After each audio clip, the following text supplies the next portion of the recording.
Have you ever wondered what really happens in the dark, sterile halls of hospitals at night? Are you curious about the chilling secrets that lurk in the shadows, the ones that medical professionals seldom discuss? What if I told you that sometimes the most terrifying experiences occur not in haunted houses or abandoned asylums, but in the very places we trust with our lives? This is my story, and it's one I hesitate to share even now. I'm Dr. Emily Richards, and these are the 3 most disturbing experiences I've ever had during my time working in a hospital. Story 1. The Crying Woman. It was a cold winter night when I first encountered the Crying Woman. The hospital was unusually quiet, the kind of silence that makes you feel like you're being watched.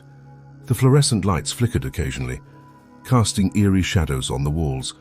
As a seasoned doctor, I had seen my fair share of strange occurrences, but nothing prepared me for what happened that night.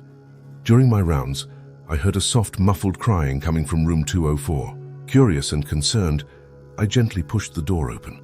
Inside, I found an elderly woman, Mrs. Jenkins, lying in her bed, her shoulders shaking with sobs. "Mrs. Jenkins, are you all right?" I asked softly. She didn't respond. When I touched her shoulder gently, she turned to face me. Her eyes were wide open, but they were empty, lifeless. Her mouth moved, but no sound came out. Suddenly, the crying stopped, replaced by a chilling silence. I backed away slowly, my heart racing.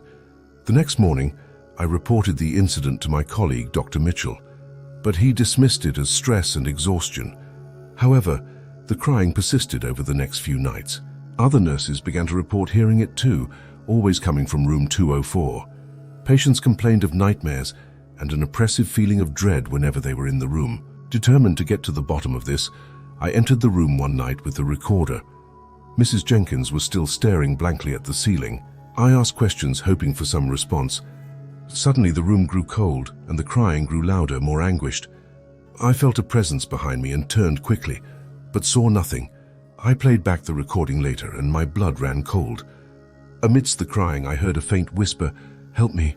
Driven by the desire to understand what was happening, I delved into the hospital's history. I discovered that room 204 had a dark past. Several years ago, a young woman named Lisa had been admitted with severe depression.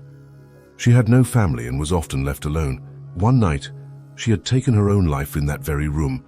Her cries for help had gone unanswered, and her spirit seemed to be trapped, reliving her final moments in an endless loop. Determined to help, I sought the advice of a local medium. Together, we performed a cleansing ritual in the room.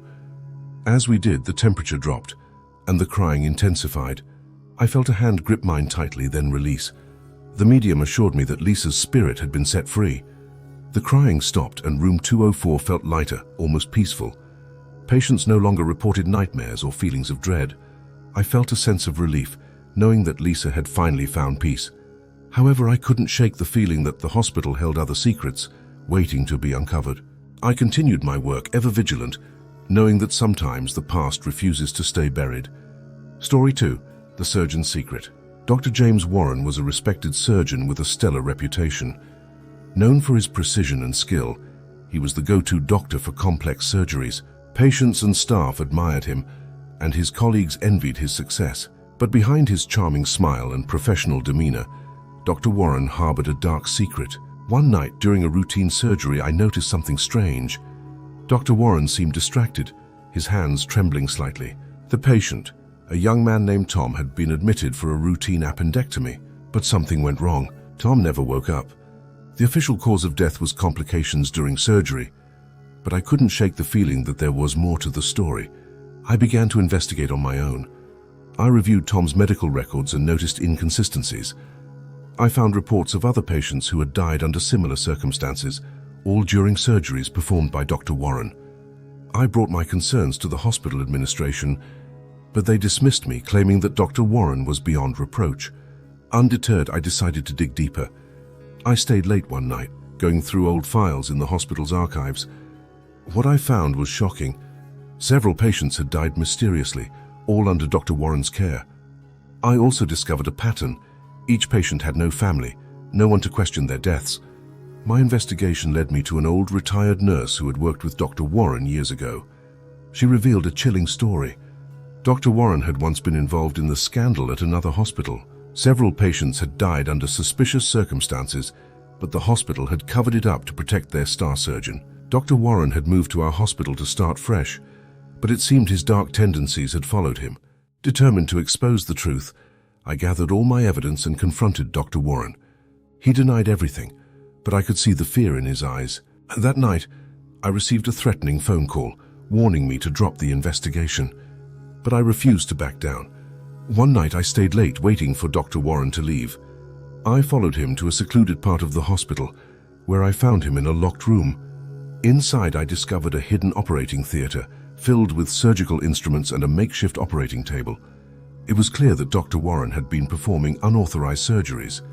Suddenly, Dr. Warren appeared, his face twisted with rage. He lunged at me, but I fought back, managing to escape and call for help. Security arrived and apprehended Dr. Warren. The hidden operating room was dismantled, and the truth about Dr. Warren's actions was finally revealed. Dr. Warren was arrested and charged with multiple counts of malpractice and murder. The hospital faced a massive scandal, and several high-ranking officials were fired for their role in covering up his crimes. My bravery had saved countless lives and exposed a terrifying truth. The hospital underwent a complete overhaul, implementing stricter protocols and ensuring that such horrors would never happen again. I continued my work, knowing that I had made a difference, but I never forgot the look in Dr. Warren's eyes, a reminder of the darkness that can lurk behind even the most trusted facade.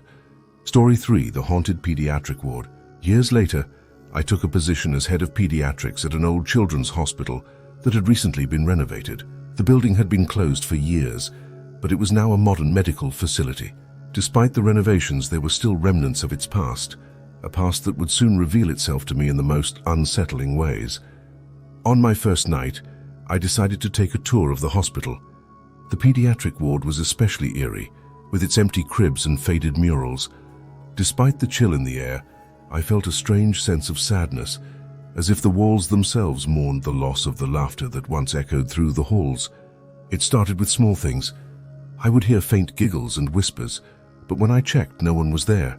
One night, as I walked past the old nursery, I saw a small figure standing by one of the cribs. It was a little girl in a hospital gown, her eyes wide with fear. I approached her slowly. "Are you lost?" I asked gently. The girl didn't respond. Instead, she pointed to the corner of the room, where a shadowy figure stood. My blood ran cold. I turned to call for help, but when I looked back, both the girl and the figure were gone. I began to research the hospital's history. I discovered that the pediatric ward had been closed after a tragic incident. A fire had broken out, and several children had died. Their spirits, it seemed, were still trapped in the hospital, reliving their final moments. Determined to help, I reached out to a paranormal investigator named Laura. Together we spent several nights in the hospital, recording the strange occurrences. We heard the giggles, the whispers, and saw the shadowy figures. Laura believed that the spirits were trying to communicate, seeking closure. On the final night of our investigation, Laura and I set up cameras and recorders in the pediatric ward. As we watched the monitors, we saw the little girl again. She pointed to the corner, where the shadowy figure loomed. Laura approached the spot, feeling a sudden chill. "Why are you here?" she asked softly. The shadow seemed to waver, then dissipate, revealing a hidden door. Inside, we found an old storage room filled with forgotten toys and personal belongings of the children who had died. Among them was a diary, written by a nurse who had worked there. The entries described the fire and the nurse's desperate attempts to save the children. She had failed, and her guilt had kept her spirit trapped, along with the children she couldn't save. Laura performed a cleansing ritual, speaking to the spirits and assuring them that it was time to move on. As she did, the room grew warmer, and the oppressive feeling lifted. I felt a hand on my shoulder, and turned to see the little girl smiling at me. Then she vanished. The hospital felt different after that night, almost peaceful. The eerie occurrences stopped, and the building truly became a place of healing. I stayed on as head of pediatrics, knowing that I had played a part in giving those lost souls the peace they deserved. These stories are a chilling reminder that hospitals, places of healing and hope, can also be sites of unimaginable horror. The crying woman, the surgeon's secret, and the haunted pediatric ward all serve as eerie testaments to the darkness that can lurk within the walls of even the most trusted institutions. As you go about your day, remember these tales and ponder the mysteries that may be hiding in plain sight, waiting to be uncovered.